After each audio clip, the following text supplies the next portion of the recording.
அனைவருக்கும் வணக்கம். நான் உங்க சகோதரி இந்திராணி. எல்லாரும் எப்படி இருக்கீங்க? நானும் இங்க நல்லா இருக்கேன். என்னுடைய வாழ்க்கையை மாற்றிய ஒரு 5 பழக்கங்களை நம்ம இன்னைக்கு பார்க்க போறோம்.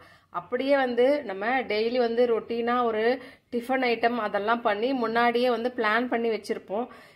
திடீர்னு ஒரு நாள் பிளான் பண்ணல, குழந்தைங்க திடீர்னு தோசை கேட்குறாங்க, மாவும் காலி ஆயிடுச்சு அப்படின்னா அதுக்கு நம்ம என்ன செய்யலாம் அப்படின்னு ஒரு சின்ன ஒரு டிஃபன் ரெசிபியும் நான் இன்னைக்கு இதில் சொல்ல போகிறேன். இந்த 5 பழக்கங்களையும் ஒவ்வொன்றா நம்ம இப்போ பார்க்கலாம். நம்ம ஒரு வாழ்க்கையில் நெக்ஸ்ட் லெவலுக்கு போனோம் அப்படின்னா முதல் படி எப்பொழுதும் கடினமாகத்தாங்க இருக்கும். நம்ம சேவிங் பண்ணணும், சேர்த்து வைக்கணும் அப்படின்னு நம்ம நினைக்கிறோம். ஆனால் ஒரு ஒரு நாளில் ஒவ்வொரு மாதத்தில் அது முடியாமல் போகுது. எப்படின்னா இப்போ முதல் படி அப்படின்னு சொல்ல நம்ம ஸ்டார்ட் பண்ணுறோம். ஏறத்துக்கு முன்னாடி கடினமாக தான் இருக்கும் அந்த ஸ்டெப்பு. ஆனால் நம்ம அந்த ஸ்டெப்பில் அடி எடுத்து வச்சுட்டோம் அப்படின்னா அதுக்கப்புறம் நம்மளுக்கு பழகிடும். பழக்கம் அப்படின்றது மாதம் மாதம் வாரம் வாரம் அப்படி சேமிப்புன்றது ரொட்டீனாக நம்ம அப்படியே செஞ்சுனே வந்துடும். இதை நான் ஒரு பழக்கமாக நான் எப்படி மாற்றினேன் அப்படின்றதும் என்னுடைய சேவிங் ஒவ்வொரு முறையும் எப்படி மாறுதுன்றதையும் நம்ம பார்க்கலாம். எப்பவுமே ஒரே மாதிரி தோசை சாப்பிட்றத விட இது டிஃப்ரெண்ட்டாக ஒரு சண்டேவோ சாட்டர்டேவோ காலையில் 1 மணி நேரம் முன்னாடி இது இங்கே பெங்களூரில் கர்நாடகா ரெசிபின்னு கூட சொல்லுவாங்க. நீர் தோசை அப்படின்னு சொல்லுவாங்க.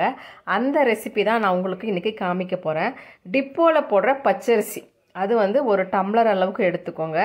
1 மணி நேரம் ஊற வச்சா போதும். திடீர்னு நம்ம செய்யணும் அப்படின்னு பிளான் பண்ணியிருக்கோம். அதனால் கண்டிப்பாக 1 மணி நேரமாச்சு ஊறணும். இல்லை நான் கொஞ்சம் முன்னாடியே ஊற வச்சுருந்தா தப்பு இல்லை, நீங்கள் ஊற வச்சுக்கலாம். இதுக்கு தேவையானது தேங்காய் கொஞ்சம் தேவைப்படுது. அது எவ்வளோ அப்படின்னா நம்ம விரலில் இருக்குது இல்லைங்களா, அந்த விரலில் 2 அளவு இருந்தால் போதும்.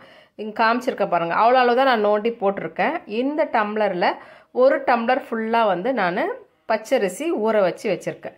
2ம் ஊறிடுச்சுங்க. இப்போ நான் மிக்சியில் போட்டு நல்லா நைஸாக அரைச்சிக்கணும். தண்ணி தாராளமாக நீங்கள் அரைக்கிற அளவுக்கு ஊற்றிக்கோங்க. நல்லா நைஸாக இருக்கணும். கொஞ்சம் அதிகமாக ஊற்றினாலும் பரவாயில்ல. இதுக்கு தண்ணி அளவெல்லாம் கிடையாது. நான் எந்த ஒரு இதில் நான் தோசை ஊற்றணும் அப்படின்றதும் காமிக்கிறேன். அரைக்கிறதுக்கு எவ்வளோ தேவையோ அவ்வளோ ஊற்றி நம்ம நல்லா நைஸாக அரைச்சிக்கோங்க. கொரகொரப்பாலாம் இருக்கக்கூடாது.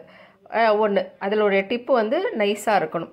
இதை நம்ம இன்னொரு இதுக்கு மாற்றிக்கலாம். நான் இதை 2 முறை போட்டு நான் ஊற்றி உங்களுக்கு வச்சுருக்கேன். இதுக்கு தண்ணி எப்படி அப்படின்னா நல்லா ஜாரெல்லாம் கழுவிட்டு ஊற்றிக்கோங்க. கொஞ்சம் தேவைக்கேற்ப உப்பு, அந்த டேஸ்ட்டுக்கு நம்ம எவ்வளோ வேணுமோ அவ்வளோ நான் காமிச்ச நான் ஒரு 1/2 ஸ்பூன் அளவுக்கு போட்டிருக்கேன். இதுக்கு சட்னி கலக்காய் கொட்டை கடலை போட்டு தேங்காய் பூண்டு காஞ்ச மிளகா கொஞ்சம் கருவேப்பிலை உப்பு போட்டு அரைச்சிருக்கேன். நல்லா சூப்பராக இருக்கும். நீங்கள் கடலைக்காய் சேர்த்தும் நீங்கள் பண்ணிக்கலாம். நான் இதை மிக்ஸ் பண்ணி போட்டுனாக்கா டிஃப்ரெண்ட்டான டேஸ்ட்டு நீர் தோசைக்கு ரொம்பவே நல்லாயிருக்கும்.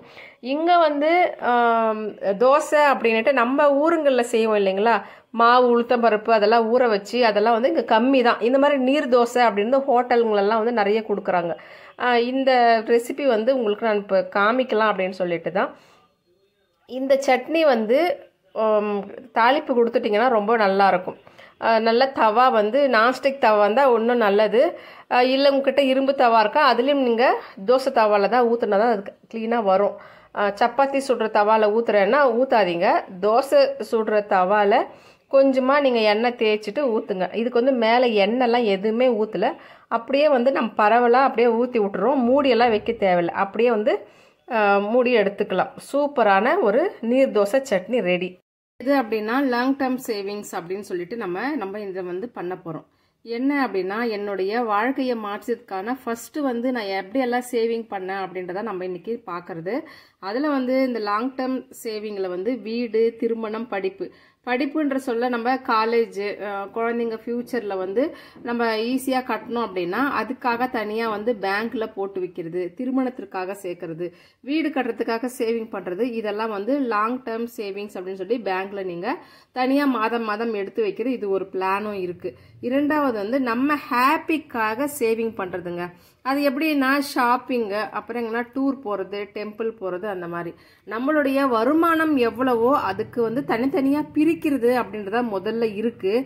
ஆனால் வந்து நம்ம என்ன பண்ணுறோம் அப்படின்னா வர வருமானத்தில் நல்லா ஹாப்பியாக ஒரு ஒரு செலவை செஞ்சிடுறோம். அப்புறம் வீட்டுக்கு தேவையானதெல்லாம் வாங்கிடுறோம்.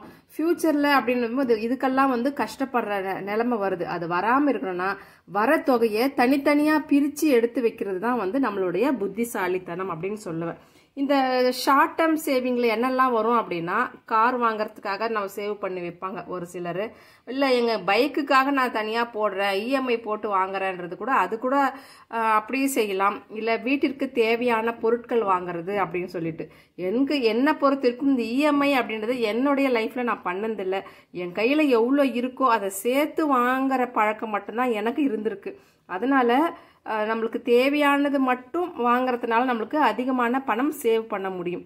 டெய்லி யூஸ் பண்ணுறது, நம்ம டெய்லி யூஸ்னால் என்னென்ன வருது அப்படின்னா அன்றாட வாழ்க்கைக்கு தேவையானது. அன்றாட வாழ்க்கைக்கு தேவையானதுன்னா உணவு, உடை, நம்ம பெட்ரோலுக்காக வேணும், வீடு ரெண்ட் இருக்கிறோன்னா ரெண்ட்டுக்காக வேணும், அதுக்கப்புறம் மந்த்லி பில்ஸ் கட்டுவோம் இல்லைங்களா அதுக்காக, அப்புறம் நம்ம ஒரு வெஜிடபிள் வாங்குறதா இருக்கும், நான்வெஜ் வாங்குறதா இருக்கும், உணவுன்னா எல்லாத்துலேயுமே வந்துடும். அதுக்கெல்லாம் வந்து அது தனியாக ஒரு அமௌண்ட் பிரிக்கிறது.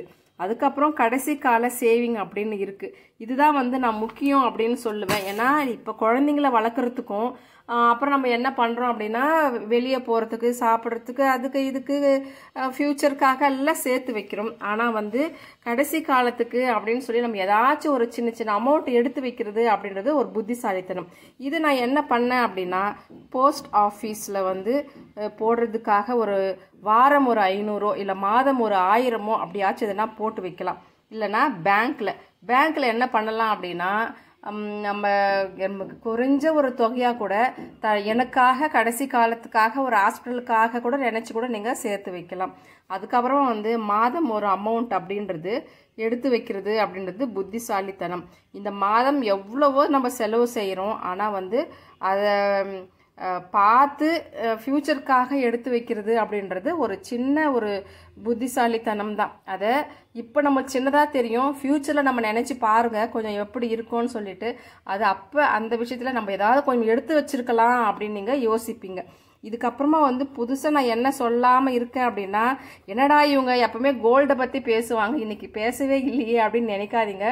கோல்டு இப்போ வந்து என்னால் பெருசாக நிலம் வாங்க முடியல, என்னால் வந்து வாங்கி வைக்க முடியல அப்படின்னா கூட நான் எங்கள் கையில் ஒரு 20 சவரன் இருக்குது. வயசான காலத்துக்கு இதை வச்சு எப்படியாச்சும் நான் இதை பார்த்தாவது என் பசங்க பார்த்துக்குவாங்க அப்படின்ற ஒரு நிலமெல்லாம் இருக்கும் இல்லைங்களா.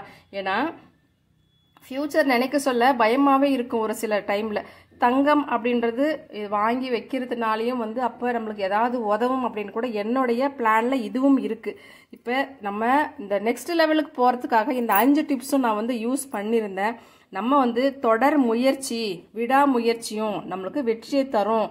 இப்போ அதுதான் வந்து நம்ம வாழ்க்கையை மாற்ற போகுது அப்படின்னு நான் செஞ்சதுனால என்னால் ஏதோ கொஞ்சம் இதெல்லாம் பிரித்து வைக்கிறதுனால மாதம் வருகின்ற வருமானத்தில் குழந்தைங்க திருமணத்துக்காக, குழந்தைங்க படிப்புக்காக தனித்தனியாக எடுத்து வைக்க முடியுது.